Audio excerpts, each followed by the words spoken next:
Temporary relief, but we'll take it. Okay.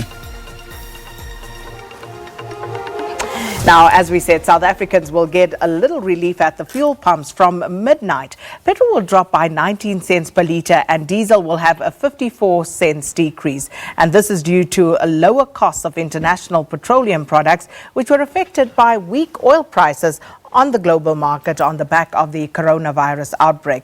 But from the 1st of April, South Africans will have to face an increase of 25 cents in fuel taxes. And joining us now from our studio in Pretoria is Layton Beard from the Automobile Association. Layton, good morning. So firstly, tomorrow South Africans will get some relief at the pumps, but of course only temporary. Hi, good morning, Sakina. Yes, I mean, obviously it's temporary. I think whenever we do a fuel price adjustment, whether it's an increase or a decrease, we know that it is temporary because the fuel price gets adjusted on the first Wednesday of every month. In this case, obviously it's a decrease, and it's a significant decrease, particularly to the price of diesel. 54 cents is nothing to be sniffed at, and it does mean that input costs in the manufacturing sector, in the agricultural sector, are going to be that little bit lower. Not necessarily something that's going to translate into decreased prices for consumers at stores. But certainly it is good news, and I think for motorists the 19 cents a litre decrease to the price of petrol is also very good news, and it just gives that little bit of relief ahead of what I think is going to be a significant increase going into April. And then, Layton, these decreases in fuel prices, of course, attributed to the effects of the outbreak of the coronavirus in some instances. And can you briefly just explain to us how this actually works and how that coronavirus outbreak has affected oil prices? Well, certainly there's been a decrease in economic activity internationally, and when economic activity is lower than it was previously, then the demand for oil is lower, and because that demand for oil is lower, the price of oil has come down. So there is a glut, and obviously not everybody is buying it, and because of that we are seeing these low oil prices, these international petroleum prices, and they're hovering around about the $51, $52 a barrel, which is really good news.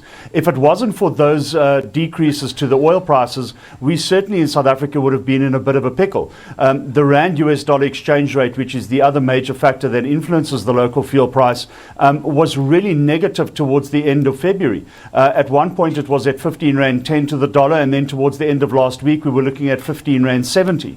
So you can see that there's been a significant weakening of the Rand against the dollar. Had it not been for the decrease in international petroleum prices, we could have had a completely different picture to what we are seeing now. In the event, had the Rand not weakened, we could have had more significant decreases than the one that you've just given us. And there is, of course, also the increase in fuel taxes as announced by Minister Tito Mboweni in his budget speech, Yes. that the consumer will now have to fork out 25 cents per litre on fuel tax from the 1st of April. Does this mean that the fuel prices will then, of course, they will increase given those factors that you spoke about? But talk to us about, just those fuel levies and, how they keep coming in and how that affects our fuel prices. Okay, so it's a very difficult question to answer from one aspect because it's a little lengthier, but I'll try and keep it as short as possible. So you've got the fuel taxes that are added to every litre of petrol. The two major fuel taxes are the General Fuel Levy and the Road Accident Fund Levy, and together, as of April, they'll constitute 5 Rand 70 on every litre of petrol. So in other words, every litre of petrol that you put in your vehicle, around 40% of the price of that goes towards taxes. Now, it's not to say that fuel is definitely going to increase in April. Obviously, you still have to factor in the normal fluctuation of the fuel price for March. That will then be calculated. So if the March fuel price is that we're going to have a reduction of 30 cents, then you've got to take the 25 cents that you're adding to the fuel levies, and you'll only have a decrease or an increase of 5 cents. So the 25 cents is added regardless of what the normal fluctuations in the fuel price are. The concern for the AA and for many other organizations is that 25 cents doesn't sound like a lot of money. But if you are among the poorest of the poor in our country and you are counting your cents every single day, then that is going to make a huge difference, particularly when public transport fees and taxi rates are increased in line with this increase to the fuel levies that are made annually. And that is our concern. And that's why we asked the Minister not to increase those levies this year, but to find other means of securing revenue for the fiscus. Now, obviously, this is a huge concern for us as the AA. Just to put it in perspective, if you're paying 16 Rand a litre for petrol, around 5 Rand 70 of that is going towards taxes. If you were to go to a neighbouring state, say Namibia or Botswana, you'd be paying 11 Rand 30 because they don't add those taxes to that fuel price. So for us, we feel that the fuel price is taxed excessively, and we don't believe that it is benefiting the poorest in our community, and we are obviously quite concerned about that. And of course, we have the Road Accident Fund that is in serious financial dire straits as well, that also needs to be capacitated through this. But, just moving on from the point that you made there, Layton, in his budget speech, the Minister of Finance also reduced the spending on public transport. So what does this and the tax increase on fuel actually mean for ordinary South Africans? Yeah, great question. And, I think it's unfortunately been one of those things that has been glossed over by many because there are other points in the budget that people are obviously focusing on. But the reduction of 13.2 billion to the Transport Department is a major issue. It just means that obviously public transport funding is going to be reduced.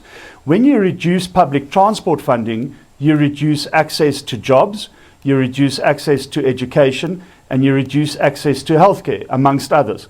So for us, a reduction in the budget towards transport is of big concern because it just means that people are going to struggle to get around and to get where they need to be and to look for jobs and to access healthcare. Couple that with the fact that now private public transport, such as taxis, may become more expensive. And you can see that there is a problem brewing amongst certain sections of our community where they want to go out and look for work, where they want to access education, but they simply don't have the means to actually physically get around. And that, from a mobility point of view, is really worrying for the AA. And just going to the poorest of the poor once again, what can consumers expect as far as the decrease in prices on products such as eliminating paraffin, Layton?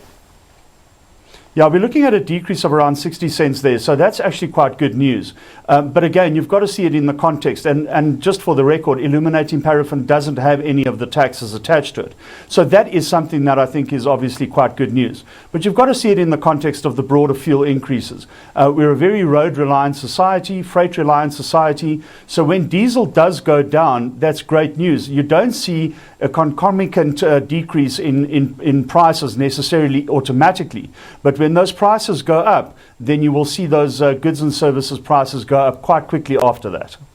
So just a final one with regard to those taxes, those levies on the fuel price. What are the chances of having those reduced? That's a great question. We've been asking for those taxes to be reduced for a number of years.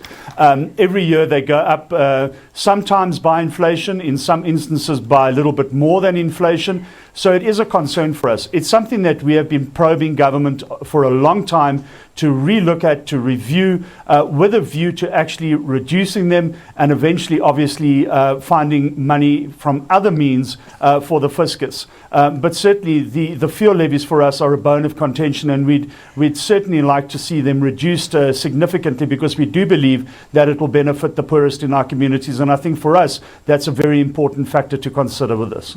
Well, Layton Beard, always a pleasure speaking to you. Thanks so much. Layton Beard from the Automobile Association, that's the AA, talking to us about the decrease in fuel prices that South Africans can expect tomorrow.